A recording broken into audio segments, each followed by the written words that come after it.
Selamat pagi, salam sehat untuk kita semua. Apa kabar? Semoga kita semua selalu dalam keadaan yang sehat selalu.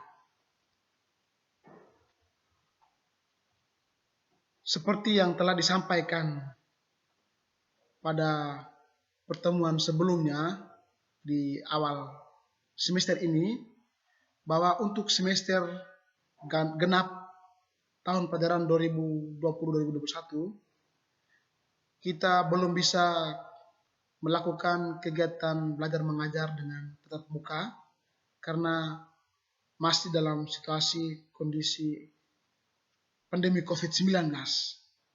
Sehingga untuk awal semester genap ini kita melaksanakan kegiatan belajar mengajar dari rumah atau BDR sampai dengan batas waktu yang telah ditentukan. Harapan saya, meskipun kita tidak harus bertemu secara langsung, hanya bisa dengan melaksanakan belajar dari rumah, tetapi harapan semoga tidak menyurutkan semangat Anda untuk belajar. Untuk mata pelajaran peminatan ekonomi semester genap, kita akan mempelajari 2 kompetensi dasar, yaitu yang pertama adalah analisis siklus akuntansi perusahaan dagang, dan yang kedua analisis penutupan siklus akuntansi perusahaan dagang. Itu 2 kompetensi yang akan kita pelajari di semester genap ini. Baik, untuk hari ini kita akan mempelajari KD yang pertama, yaitu untuk kompetensi pengetahuannya, menganalisis penyusunan siklus akuntansi pada perusahaan dagang, sedangkan KD keterampilannya yaitu membuat laporan keuangan pada perusahaan dagang. Kemarin di semester ganjil kita sudah mempelajari siklus akuntansi perusahaan jasa. Untuk semester genap ini kita mempelajari siklus akuntansi perusahaan dagang. Tujuan pembelajaran yang harus Anda capai setelah mempelajari KD ini adalah yang pertama, Anda dapat menjelaskan tentang karakteristik perusahaan dagang. Kemudian berikut menguraikan transaksi perusahaan dagang. Yang berikut menunjukkan akun-akun dalam perusahaan dagang. Yang berikut menjelaskan tentang tahapan pencatatan akuntansi pada perusahaan dagang. Yang berikut menjelaskan tentang tahapan pengiktisaran akuntansi pada perusahaan dagang. Yang berikut menjelaskan tentang tahapan pelaporan akuntansi pada perusahaan dagang. Yang berikut menganalisis dan menyimpulkan informasi atau data yang dikumpulkan serta mempraktikkan siklus akuntansi perusahaan dagang. Kemudian yang terakhir, membuat laporan keuangan para perusahaan dagang dan melaporkannya melalui media tulisan. Itu ada beberapa tujuan yang harus Anda capai setelah mempelajari KD siklus akuntansi perusahaan dagang ini. Baik, untuk hari ini tujuan yang harus Anda capai yaitu yang pertama menjelaskan karakteristik perusahaan dagang, yang kedua adalah transaksi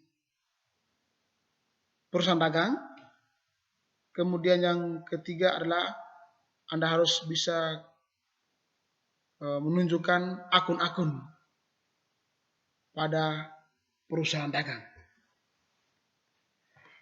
Untuk materi pokok terkait dengan KD ini, yaitu yang pertama tentang karakteristik perusahaan dagang, yang kedua transaksi perusahaan dagang, yang ketiga akun-akun pada perusahaan dagang, yang keempat tahapan pencatatan akuntansi pada perusahaan dagang, yang kelima tahapan pengiktisaran akuntansi pada perusahaan dagang, Yang keenam, tahapan pelaporan akuntansi pada itu ada kurang lebih 6 materi pokok yang harus Anda pelajari untuk KD yang pertama ini. Baik, untuk hari ini seperti yang tadi saya sudah sampaikan, ada 3 pokok materi yang akan kita pelajari, yaitu yang pertama, karakteristik perusahaan dagang. Yang pertama adalah ciri-ciri perusahaan dagang atau disingkat dengan PD. Pada pertemuan di semester ganjil kemarin, kita sudah sama-sama mempelajari tentang perusahaan jasa. Kalau perusahaan jasa berarti pelayanan jasa yang kita berikan kepada konsumen atau kepada para pengguna. Sedangkan untuk semester yang kedua ini atau semester genap ini, kita akan mempelajari tentang karakteristik perusahaan dagang. Berarti dalam bentuk wujud barang. Sedangkan kemarin dalam bentuk jasa pelayanan. Ciri-ciri perusahaan dagang yang pertama adalah menjual dan membeli barang dagang. Ya, dari perusahaan dagang berarti menjual atau membeli barang dagang. Jadi kita bisa membeli kemudian menjual kembali barang dagang tersebut. Yang berikut, pendapatan dari menjual barang dagang, ya jelas. Kalau terkait tentang perusahaan dagang berarti pendapatan yang diperoleh yaitu dari hasil menjual barang dagang. Kemudian yang berikut adalah terdapat perhitungan HPP atau harga pokok penjualan untuk menentukan laba atau rugi. Jadi untuk perusahaan dagang, dalam menentukan laba atau rugi, harus ada perhitungan harga pokok penjualan. Kalau kemarin di perusahaan jasa, tidak ada.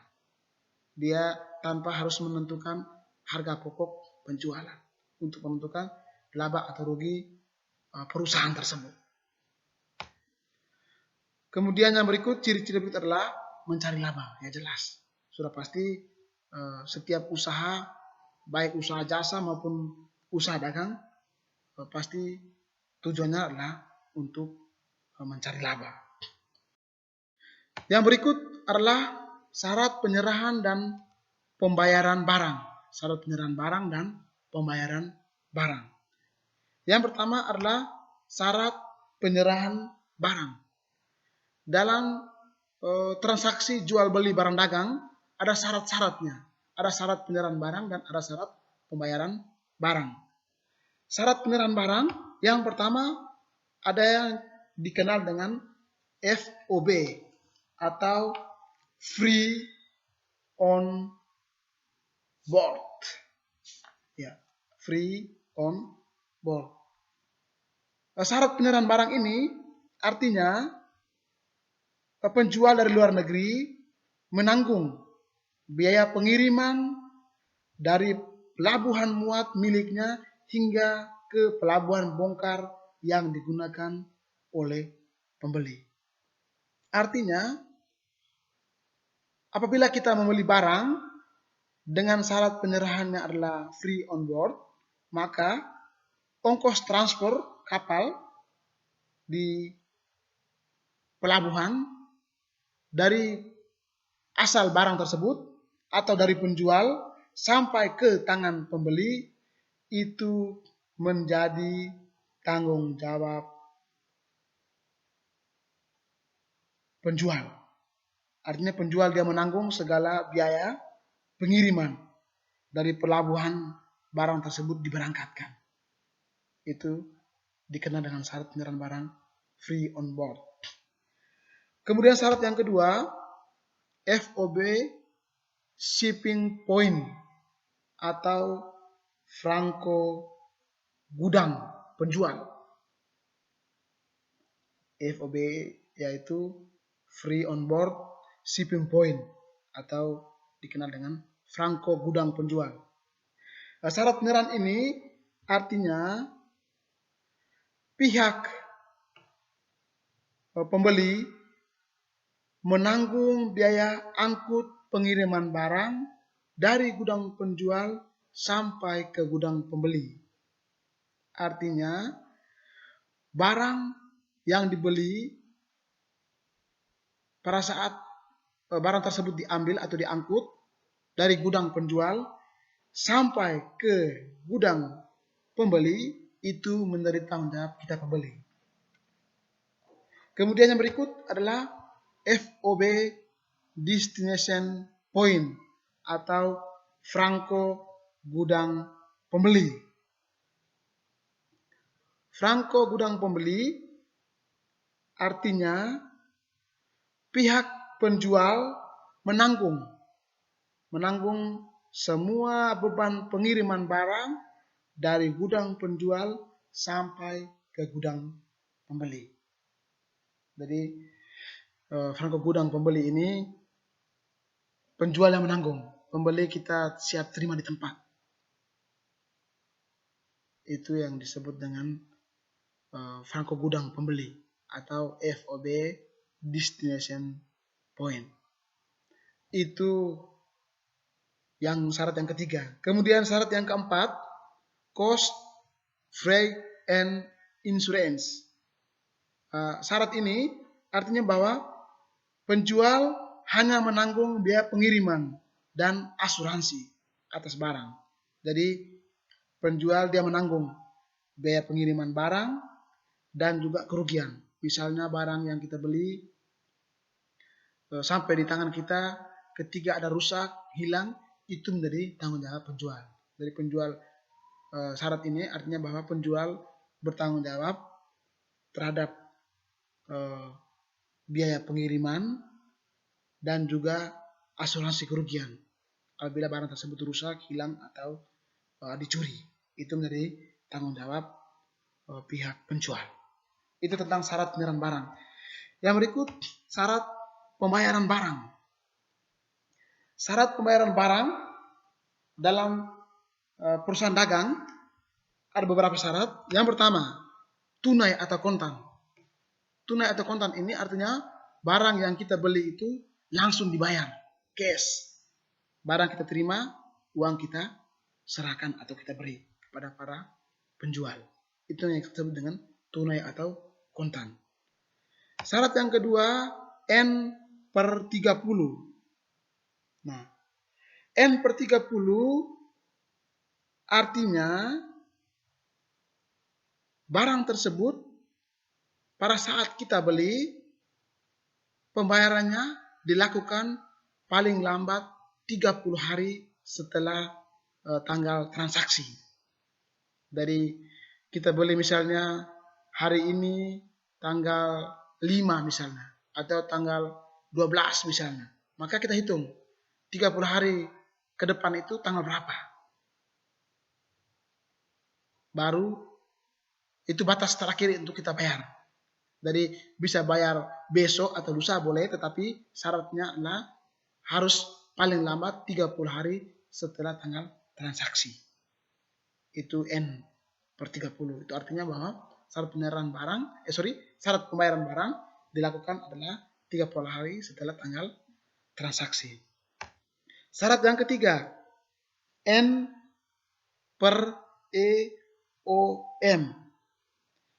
EOM ini adalah end of month. Month itu bulan ya. Berarti syarat pembayarannya adalah akhir bulan. Jadi entah kita beli tanggal 20 kah, tanggal 9 kah, tanggal 11, yang penting akhir bulan harus dilunaskan barang yang telah kita ambil tersebut.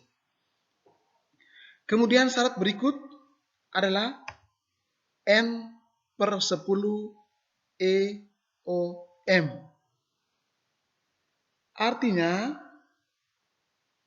hampir sama dengan sebelumnya tadi itu akhir bulan, tetapi untuk N/10 EOM artinya barang yang tadi kita ambil atau kita beli tersebut pembayarannya akan dilakukan 10 hari setelah akhir bulan. Misalnya kita beli barang hari ini tanggal 12. Akhir bulannya adalah tanggal 31 Januari, akhir bulan. Maka ditambah lagi 10 hari ke depan. Berarti paling lambat tanggal 10 Februari. N per 10 EOM. Berarti setelah akhir bulan ditambah 10 hari lagi. 10 hari setelah akhir bulan. Itu paling lambat untuk kita menyelesaikan utang piutang tersebut. Kemudian syarat yang berikut adalah 2 per 10 N per 30. 2 per 10 N per 30. Kalau N per 30 berarti akhir bulan. Kalau 2 per 10 artinya apabila kita membayar barang tersebut 10 hari setelah tanggal transaksi, maka kita akan mendapatkan potongan sebesar 2%.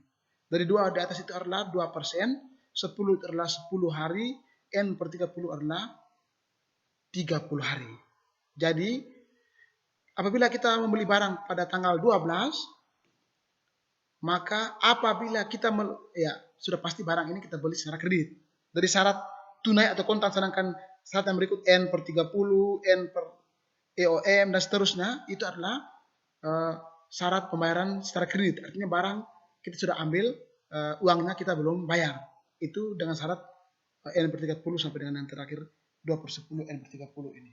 Nah, untuk 2 per 10 N per 30 ini artinya apabila kita membeli barang hari ini, maka membeli barang secara kredit hari ini, maka apabila kita bayarnya adalah 10 hari setelah tanggal transaksi, misalnya hari ini tanggal 12, maka 10 hari berarti tanggal 13, 14, 15, 16, 17, 18, 19, 20, 21, 22. Berarti di kisaran tanggal 13 sampai dengan tanggal 22, kalau kita bayar, maka kita dapat potongan sebesar 2%.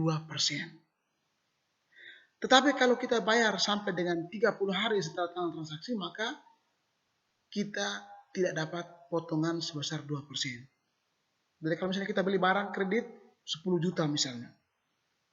Kalau sampai dengan 30 hari setelah tanggal transaksi, maka kita bayar sebesar 10 juta. Tetapi kalau kita bayarnya 10 hari setelah tanggal transaksi, maka kita bisa dapat potongan sebesar 2%. Contoh, misalnya begini. Kita beli barang hari ini tanggal 12 Januari. Batas terakhir kita dapat potongan yaitu tanggal 13. Kalau tanggal 13 bayar, dapat potongan 2%. 13, 14, 15, 16, 17, 18, 19, 20, 21, 22. Sampai dengan tanggal 22 kalau kita bayar, maka kita dapat potongan sebesar 2%. Berarti kalau misalnya barang tadi nilainya 10 juta, berarti 10 juta kali 2%. Berarti ada potongan sebesar 2%. Sehingga kita bayarnya tidak 10 juta lagi, tetapi kurang 2%. Kalau misalnya sampai dengan tanggal 22 kita belum bayar misalnya, berarti misalnya kita bayar tanggal 23, berarti kita bayarnya 10 juta. Tetap 10 juta, tidak dapat potongan. Bisa paham ya? Jadi untuk 2 per 10 N per 30 ini batas 30 hari, berarti tadi sampai dengan tanggal 22 itu sudah 10 hari. 22 Januari. Sekarang 23, 24, 25, 26, 27, 28, 29, 30, 1, 2. 20 hari. 3, 4, 5, 6, 7, 8, 9, 10, 11, 12. Jadi kalau kita beli barang hari ini tanggal 12 Januari,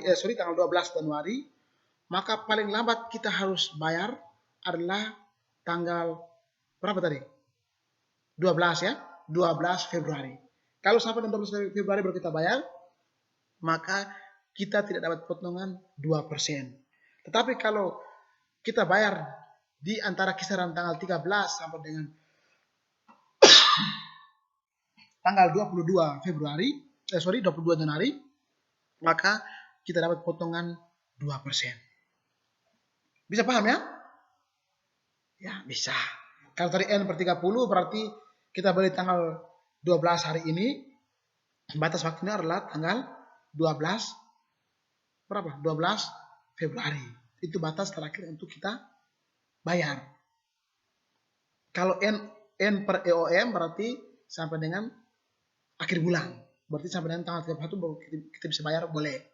Bisa besok, bisa lusa, boleh. Tetapi atasnya adalah akhir bulan. Kalau N per 10 EOM berarti setelah akhir bulan tambah 10 hari lagi. Itu masih bisa untuk kita bayar. Baik, itu tentang syarat penyerahan dan pembayaran barang. Ya, untuk karakteristik perusahaan dagang, kita sudah pelajari. Yang pertama itu adalah ciri-ciri, yang kedua syarat penyerahan dan pembayaran barang. Sekarang yang ketiga adalah metode pencatatan persediaan barang dagang. Untuk persediaan barang dagang, metodenya ada dua. Yang pertama adalah metode perpetual atau terus-menerus. Artinya, setiap kali barang tersebut itu dijual atau dibeli, itu dicatat. Artinya secara terus-menerus, continue, perpetual. Artinya, misalnya hari ini kita punya usaha bengkel misalnya. Hari ini kita beli oli, maka ditulis. Berarti persediaan bertambah. Kemudian besok misalnya ada datang ganti oli. Ada datang beli oli misalnya. Berarti persediaan berkurang. Jadi yang dimasukkan dengan metode pencatatan, metode perpetual ini artinya setiap transaksi itu, setiap pengeluaran atau setiap terjadi transaksi persediaan barang, setiap kali barang itu keluar ataupun barang itu masuk, selalu dicatat. Itu yang disebut dengan metode perpetual. Jadi persediaan barang itu selalu dicatat setiap kali terjadi transaksi. Jadi hari ini jual, berarti dicatat barang berkurang. Kemudian besok beli, barang bertambah. Harus dicatat. Itu yang disebut dengan metode perpetual atau terus-menerus. Perpetual inventory method. Yang kedua adalah metode fisik atau periodik. Ini lawan daripada metode perpetual. Kalau periodik itu tidak dicatat secara terus-menerus, hanya pada akhir bulan akan dicek. Oh, fisiknya oli lagi berapa, rantai, ban luar, ban dalam, gear misalnya. Kita punya misalnya kita jual beli barang, under deal atau suku cadangan sepeda motor misalnya, maka untuk metode fisik berarti yang dicatat adalah akhir periode. Misalnya setiap akhir periode, setiap akhir bulan tanggal 31 dicek barang digunakan berapa. Nah, itu yang dicatat. Sedangkan metode perpetual setiap kali barang itu keluar atau masuk selalu dicatat. Bagaimana? Bisa paham ya? Pasti bisa paham. Boleh sementara minum, bisa sementara snack, bisa. Ya, baik. Kita lanjut. Adalah transaksi perusahaan dagang. Nah, kemarin transaksi perusahaan jasa pasti ada rias, misalnya usaha jasa salon misalnya, berarti rias. Kalau bengkel berarti ganti oli, setel rantai dan sebagainya. Ya. Dan juga pasti ada juga belanja misalnya suku cadangan dan sebagainya. Nah, untuk transaksi dari perusahaan dagang dibagi atas 3 bagian pokok atau bagian penting. Yang pertama adalah pembelian barang dagang. Nah, kalau berbicara tentang pembelian barang dagang, berarti sudah pasti ada pembelian barang dagang secara tunai dan juga ada pembelian barang dagang secara kredit. Nah, untuk pembelian barang dagang ini, hal-hal yang perlu diperhatikan yaitu yang pertama, beban angkut pembelian. Ya, pada saat kita beli barang, ada biaya transaksinya, OJK, bayar BMOK, gerobak, dan lain sebagainya. Itu beban angkut. Kemudian potongan tunai pembeli, potongan tunai pembelian. Misalnya ada potongan, kita beli tunai dan potongan berapa misalnya, itu masuk dalam pembelian barang dagang. Kemudian berikut retur pembelian dan pengurangan harga. Dari ini transaksi yang terjadi yang masuk dalam kelompok pembelian barang dagang. Jadi yang pertama beban angkut pembelian, yang kedua potongan tunai pembelian, kemudian yang ketiga retur pembelian dan pengurangan harga. Kalau beban angkut pembelian berarti biaya angkut, biaya transportasi barang tersebut yang kita beli itu. Kalau potongan tunai pembelian berarti ada pengurangan harga barang tersebut. Misalnya karena kita beli secara tunai dari harga misalnya 200 menjadi hanya 190 misalnya. Itu potongan tunai. Potongan yang kita terima secara langsung apabila barang tersebut kita bayar secara tunai. Kemudian yang berikut bisa juga secara kredit potongan apabila kita membayar secara kredit. Itu yang tadi itu. Kalau kita bayar misalnya syarat pembayarannya N/30 berarti hari ini kita ambil barang, uang belum kasih. Batas untuk melunasi adalah 30 hari setelah tanggal transaksi. Kemudian tadi lagi itu. Bisa juga N. Tadi ada N/10. Bisa juga ada N/60. N/20. Bisa. Tergantung kesepakatan antara pembeli dan penjual mengenai syarat pembayaran. Kalau N/20 itu bagaimana N/20? Kalau N/20 berarti apa? N/20 ya. Misalnya 3/10 N/20 berarti kita bayarnya misalnya dapat 3% atau 2/10 N/20 berarti 2/10 berarti kita dapat potongan 2% apabila bayar setelah 10 hari setelah tanggal transaksi. Batasnya adalah 20 hari gitu. Itu syarat pembayaran apabila kita membayar secara kredit. Kalau membayar secara tunai juga ada gitu. Ada potongan tunai, ada juga potongan membayar secara kredit. Kemudian yang berikut retur pembelian dan pengurangan harga. Retur pembelian dan pengurangan harga ini apabila barang yang kita beli atau yang kita pesan tidak sesuai, maka kita kembalikan. Misalnya begini, saya beli alat motor misalnya. Ternyata yang kita beli atau kita pesan datang barang itu tidak sesuai dengan kita pesanan, maka kita kembalikan. Kalau kita kembalikan berarti uang juga dikembalikan. Begitu. Retur pembelian dan pengurangan harga.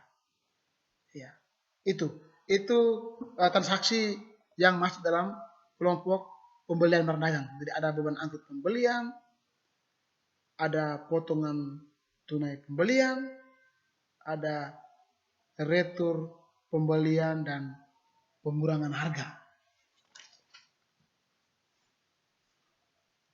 Dan tentunya pembelian barang dagang ya ada yang beli secara tunai dapat potongan tunai, beli secara kredit dapat potongan secara kredit sesuai dengan syarat-syarat yang tadi sudah kita pelajari tadi. Kemudian transaksi yang berikut adalah pengeluaran kas. Nah, pengeluaran kas berarti uang yang kita keluarkan untuk membayar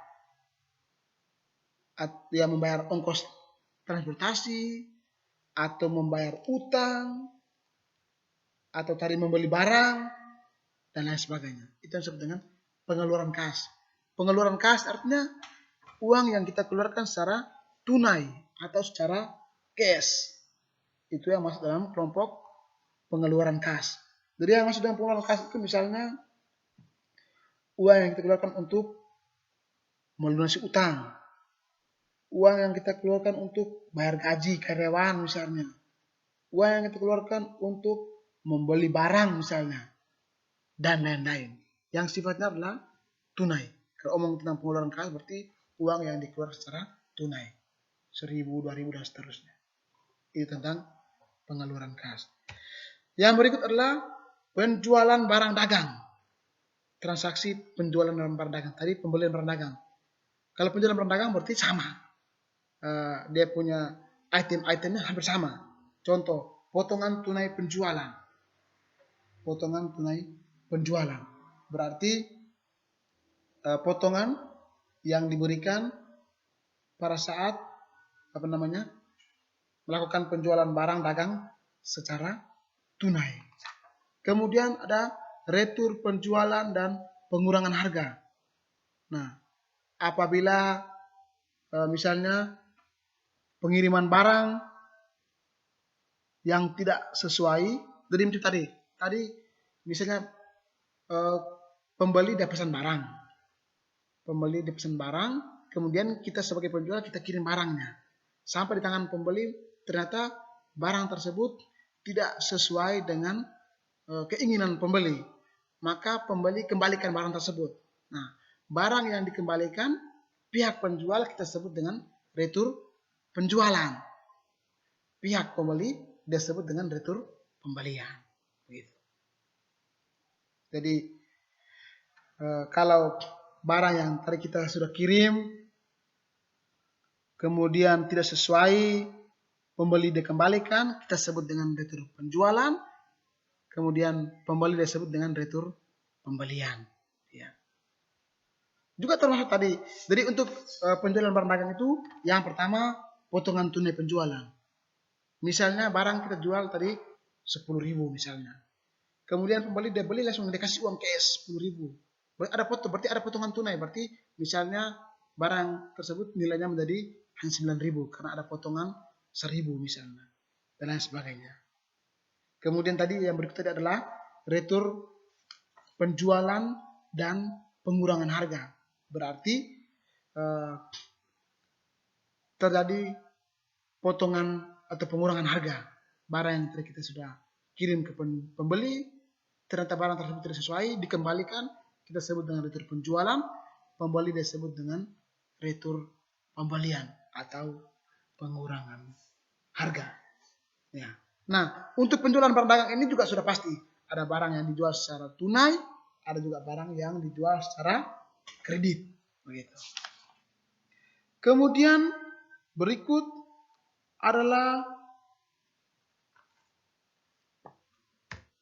penerimaan kas. Nah, penerimaan kas berarti uang real yang kita terima.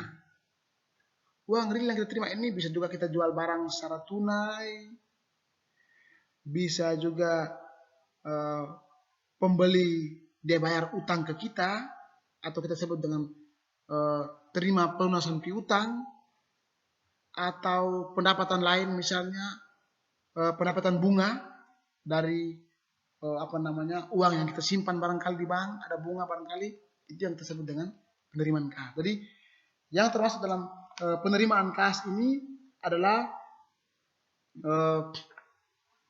uang tunai yang kita terima akibat dari penjualan barang, atau kita terima piutang.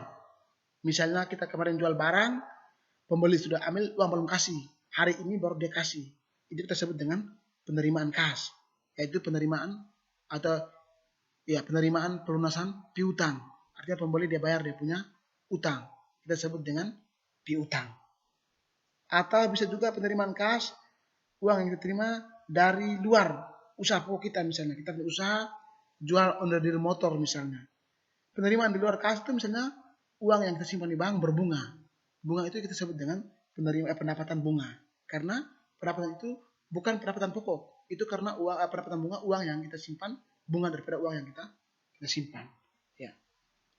Seperti itu. Jadi untuk transaksi perusahaan dagang itu dibagi dalam 4 kelompok besar ini, yaitu pembelian barang dagang, pengeluaran kas, penjualan barang dagang, dan penerimaan kas.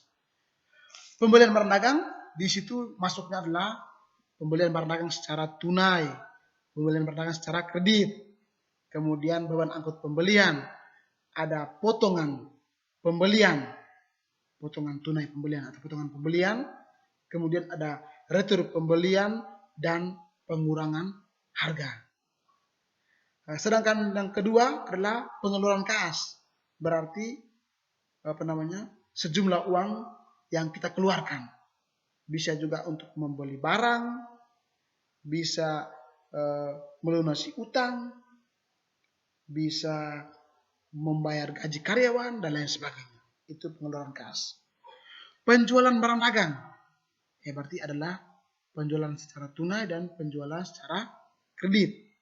Kemudian ada potongan penjualan, potongan tunai penjualan, ada retur penjualan, dan potongan harga. Ya, itu tadi semua Pak Guru sudah jelaskan tadi.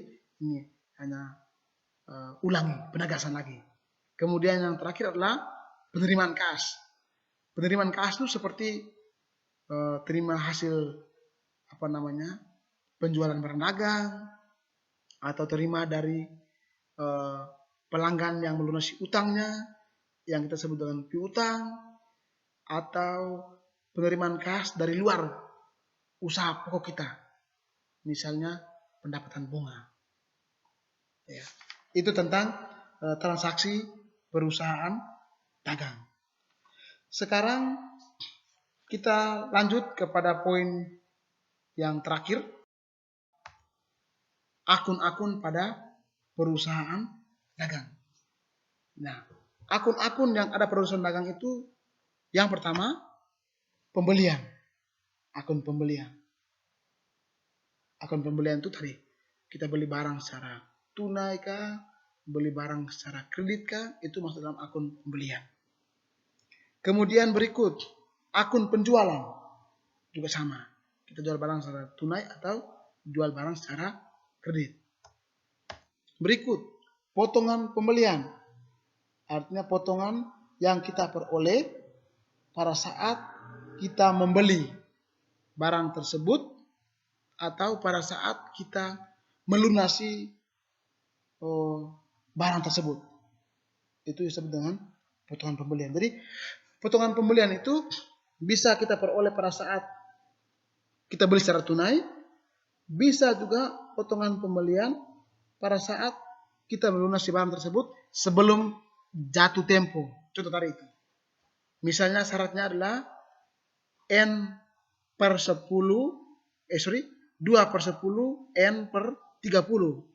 Artinya kita melunasi sebelum jatuh tempo. Kalau kita bayar sebelum 10 hari setelah tanggal transaksi, dapat potongan 2%. Batas waktu pelunasannya adalah 30 hari begitu. Jadi potongan pembelian itu bisa potongan karena kita beli secara tunai ataupun kita beli secara kredit. Kemudian yang berikut adalah potongan penjualan. Ya. Potongan penjualan ini adalah potongan yang diberikan oleh penjual. Kalau potongan pembelian itu potongan yang diterima oleh pembeli. Itu karena dia beli secara tunai kah, atau dia lunasi sebelum jatuh tempo atau batas waktu pelunasan. Kalau potongan penjualan itu adalah potongan yang diberikan oleh penjual kepada pembeli. Itu hampir sama dengan potongan pembelian. Kalau potongan pembelian itu pembeli dia sebut dengan potongan pembelian. Kalau kita yang jual, kita sebagai penjual, kita sebut dengan potongan penjualan. Bentuk-bentuk potongan itu seperti tadi itu. Bisa potongan, misalnya kita sebagai pembeli, kita beli cash, bayar tunai, ada potongan.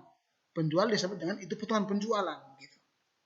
Kemudian berikut adalah retur pembelian, sama tadi. Retur pembelian itu disebut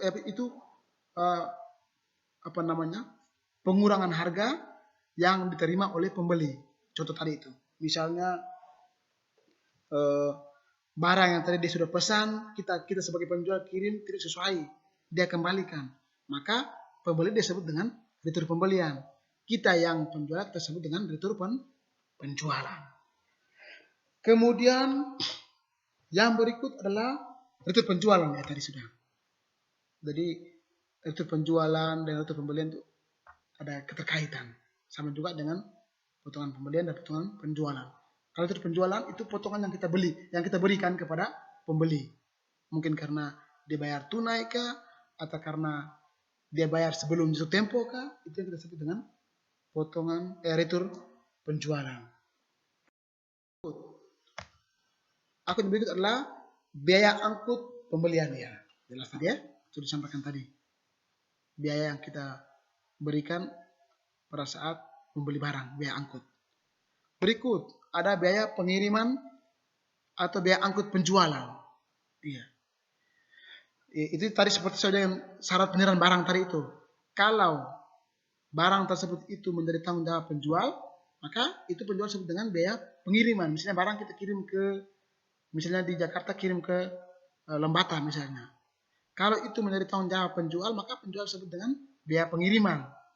Kalau biaya tersebut itu ditanggung oleh pembeli, maka pembeli sebut dengan biaya angkut pembelian. Kemudian berikut, biaya pengiriman tadi sudah ya, biaya pengiriman atau biaya angkut penjualan. Jadi sama, misalnya pada saat kita beli barang misalnya, kita punya persediaan habis misalnya, kita mau beli tambah lagi oli misalnya. Maka kalau biaya angkut oli itu ditanggung oleh pembeli, kita sebut dengan biaya angkut pembelian. Kemudian pada saat kita jual barang, apabila barang tersebut kita kirim ke tangan konsumen atau pelanggan, uang itu menjadi tanggung jawab kita sebagai penjual, kita sebut dengan biaya pengiriman atau biaya angkut penjualan, seperti itu. Kemudian berikut adalah persediaan barang dagang. Nah, persediaan barang dagang ini juga dicatat ada yang tadi itu. Kalau perpetual terus menerus. Kalau periodik itu di akhir tahun, di akhir periode, akhir bulan cek barang stoknya lagi berapa, oli lagi berapa, rantai gear lagi berapa. Itu kalau menggunakan metode periodik, itu akhir periode dicek barang sisa berapa di gudang, itu yang dicatat. Kalau perpetual, hari ini aku jual oli, ditulis sehingga diketahui, ada yang stoknya ada hari ini sisa berapa, besok sisa berapa. Itu kalau metode perpetual, setiap hari dicatat secara terus menerus. Nah, untuk kedua ini sudah pasti lebih bagusnya adalah perpetual, metode perpetual. Tetapi untuk lebih sederhana atau lebih simpel, itu lebih banyak menggunakan metode periode. Akhir periode, akhir bulan baru dicek stoknya lagi berapa, persediaan akhirnya lagi berapa, fisiknya lagi berapa, itu yang dicatat. Berikut adalah utang dagang. Nah, utang dagang ini apabila kita membeli barang secara kredit. Hari ini kita beli misalnya, kita beli lagi tambah bahan misalnya, bahan dalam misalnya. Kemudian bayarnya 10 hari lagi, maka itu disebut dengan utang dagang. Lawannya adalah piutang dagang. Piutang dagang itu adalah apabila pada saat kita jual barang, tetapi uang belum terima. Itu disebut dengan piutang dagang. Saya pikir ini bukan hal yang baru karena kemarin di semester ganjil kita sudah belajar tentang perusahaan jasa. Itu akun-akunnya hampir sama, hanya bedanya kalau di perusahaan dagang itu ada persediaan barang dagang, kemudian ada biaya angkut dan lain sebagainya. Ya. Itu tentang akun-akun yang ada pada perusahaan dagang.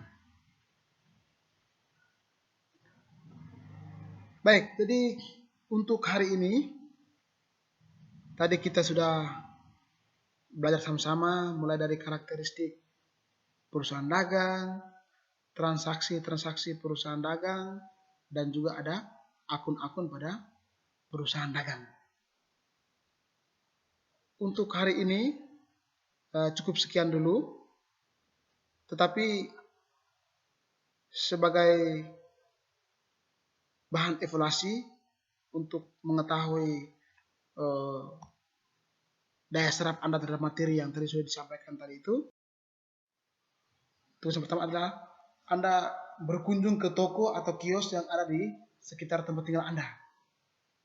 Anda amati di toko itu apa saja, beli kah, jual kah, Anda amati kemudian tanya kepada pemilik, transaksi apa yang terjadi? Apakah semuanya beli secara tunai kah? Ataukah ada yang beli secara kredit kah?